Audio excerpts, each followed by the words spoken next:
Assalamualaikum warahmatullahi wabarakatuh. Halo teman-teman, selamat datang kembali di channel ini. Tempatnya update terkini seputar berita dan informasi penting. Hari ini, kita akan membahas berita penting yang wajib kalian ketahui, terutama bagi kalian yang saat ini berstatus honorer. Di sini, kita punya informasi terbaru dari Kementerian Pendayagunaan Aparatur Negara dan Reformasi Birokrasi, Kemenpan RB, yang baru-baru ini mengimbau semua honorer untuk segera mendaftar dalam seleksi P3K 2024. Ini adalah kesempatan emas bagi kalian yang ingin mendapatkan status sebagai aparatur sipil negara. Tapi, tunggu dulu. Tidak ada pengangkatan otomatis di tahun 2024. Semua honorer, termasuk peserta prioritas, harus melewati proses seleksi yang ketat. Mulai dari tes kompetensi teknis hingga wawancara. Penasaran dengan selengkapnya? Yuk, simak video ini sampai habis untuk mengetahui semua detail dan persiapan yang perlu kalian lakukan. Jangan lupa untuk like, subscribe, dan aktifkan notifikasi supaya kalian tidak ketinggalan update terbaru dari kami. Tanpa berlama-lama lagi, mari kita mulai.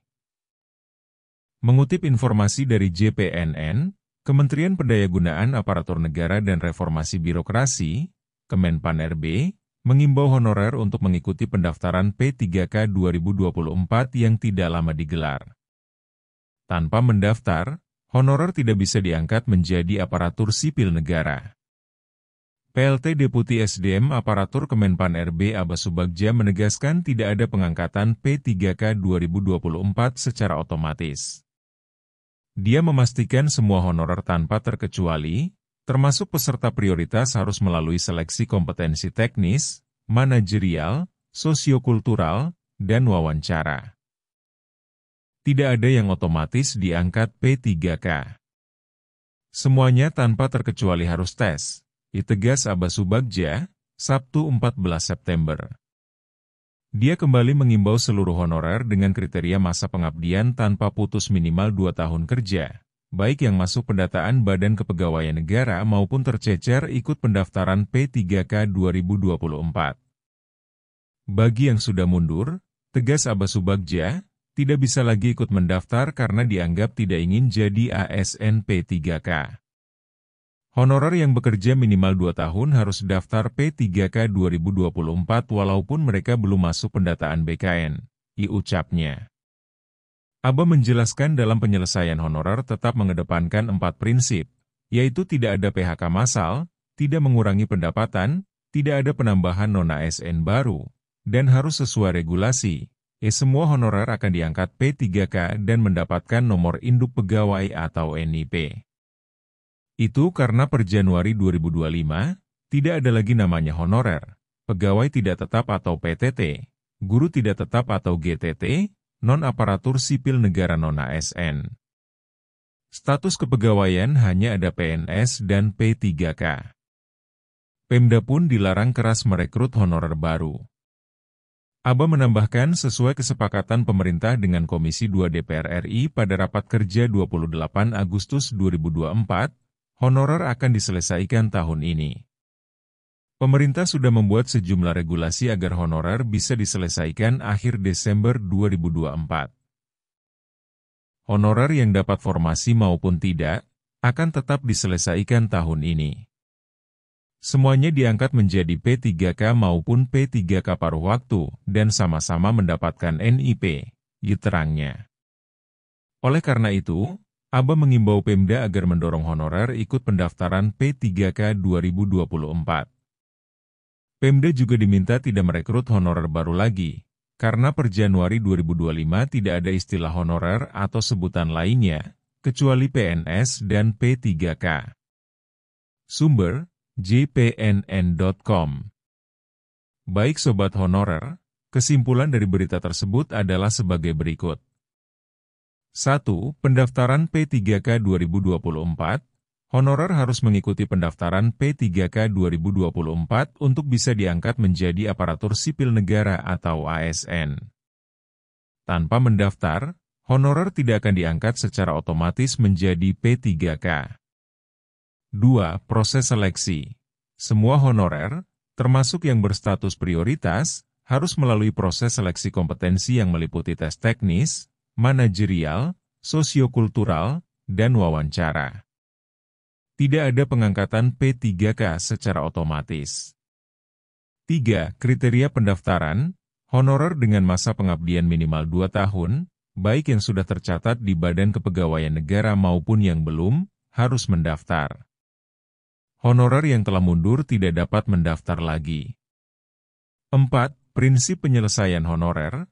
Penyelesaian honorer akan mengikuti 4 prinsip utama, yaitu tidak ada PHK massal, tidak mengurangi pendapatan, tidak menambah honorer baru, dan harus sesuai regulasi. 5. Perubahan status kepegawaian. Mulai Januari 2025, hanya akan ada status kepegawaian PNS dan P3K, dan semua honorer, pegawai tidak tetap atau PTT, serta guru tidak tetap atau GTT akan dihapuskan. Oleh karena itu, honorer yang ada akan diangkat menjadi P3K dan mendapatkan nomor induk pegawai atau NIP. 6. Imbauan kepada Pemda. Pemerintah meminta Pemda untuk mendorong honorer agar mengikuti pendaftaran P3K 2024 dan menghentikan perekrutan honorer baru. Pemerintah berkomitmen menyelesaikan masalah honorer pada akhir Desember 2024 dan memastikan semua honorer akan memiliki status kepegawaian sebagai P3K atau P3K paruh waktu dengan NIP. Sobat honorer, berikut adalah beberapa masukan untuk honorer terkait berita tersebut. 1. Segera daftar P3K 2024. Jika Anda seorang honorer dengan masa pengabdian minimal 2 tahun, pastikan untuk segera mendaftar dalam pendaftaran P3K 2024. Proses pendaftaran ini merupakan langkah penting untuk mendapatkan status sebagai aparatur sipil negara. 2. Persiapkan diri untuk seleksi. Persiapkan diri Anda untuk menghadapi proses seleksi kompetensi yang meliputi tes teknis, manajerial, sosiokultural, dan wawancara. Pelajari materi yang relevan dan tingkatkan keterampilan yang dibutuhkan agar dapat bersaing dengan baik. 3. Periksa status pengabdian. Pastikan bahwa masa pengabdian Anda telah sesuai dengan kriteria minimal 2 tahun. Jika Anda belum terdaftar di Badan Kepegawaian Negara, tetaplah mendaftar, karena pendaftaran ini penting untuk kelanjutan status kepegawaian Anda. 4. Waspadai pengunduran diri. Jika Anda sudah mundur atau berhenti dari status honorer, ketahuilah bahwa Anda tidak akan bisa ikut mendaftar sebagai P3K. Pastikan Anda tetap aktif sebagai honorer jika ingin melanjutkan proses pendaftaran. 5. Pahami perubahan status kepegawaian. Mulai Januari 2025, hanya ada status PNS dan P3K. Semua honorer, pegawai tidak tetap, dan guru tidak tetap akan dihapuskan. Oleh karena itu, penting untuk mengikuti pendaftaran P3K untuk menghindari kehilangan status kepegawaian. 6. Perhatikan imbauan Pemda. Jika Anda bekerja di bawah pemerintah daerah, pastikan untuk mengikuti imbauan dari Pemda terkait pendaftaran P3K dan jangan terlibat dalam perekrutan honorer baru yang tidak sesuai dengan regulasi. 7. Update informasi terbaru. Selalu ikuti informasi terbaru dari Kementerian Pendayagunaan Aparatur Negara dan Reformasi Birokrasi atau Kemenpan-RB dan Badan Kepegawaian Negara mengenai jadwal, persyaratan, dan proses pendaftaran P3K. Dengan mengikuti langkah-langkah ini, Anda dapat mempersiapkan diri dengan baik untuk menjadi P3K dan memastikan bahwa status kepegawaian Anda tetap terjamin. Dan itu dia informasi terbaru tentang pendaftaran P3K 2024 untuk honorer. Semoga informasi ini bermanfaat dan membantu kalian untuk mempersiapkan diri menghadapi seleksi. Ingat, pendaftaran ini adalah kesempatan penting untuk mendapatkan status sebagai aparatur sipil negara, jadi jangan sampai terlewat. Jika kalian merasa video ini membantu, Jangan lupa untuk memberikan like dan share kepada teman-teman kalian yang juga membutuhkan informasi ini. Kalau ada pertanyaan atau komentar, silakan tulis di kolom komentar di bawah. Kami akan berusaha menjawab secepat mungkin. Jangan lupa untuk subscribe dan aktifkan lonceng notifikasi agar kalian tidak ketinggalan update terbaru dari channel ini. Terima kasih sudah menonton, dan sampai jumpa di video berikutnya. Wassalamualaikum warahmatullahi wabarakatuh.